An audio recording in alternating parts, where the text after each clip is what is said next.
Well, as you can see guys, nandito kami sa gitna ng dagat. Charan! Okay, papakita ko sa inyo kung anong ibig kong sabihin, okay? Yan.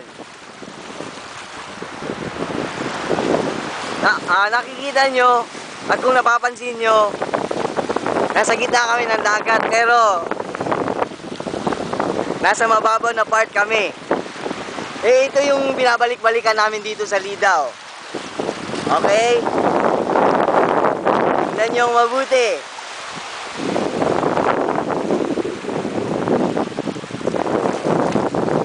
Di photo, camera trick.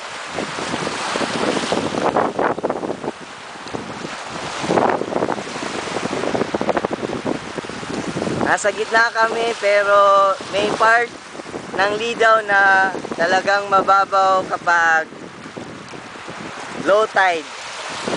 Especially kapag yung pinaka low tide nito, ngayon makikita talaga itong isang islet.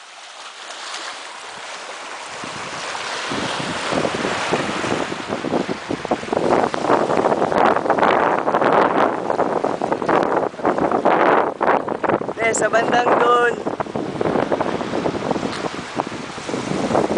kung may makikita kayong dalawang magkatabing kubo, doon kami nag-stay. Okay, kita niya kung gaano kami kasaya kapag pupunta kami dito.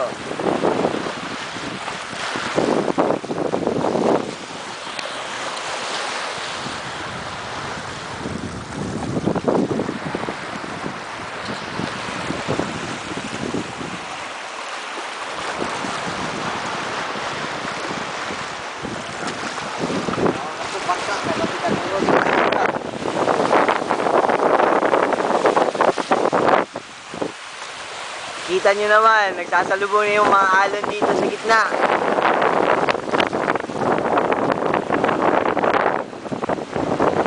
And na naman kami sa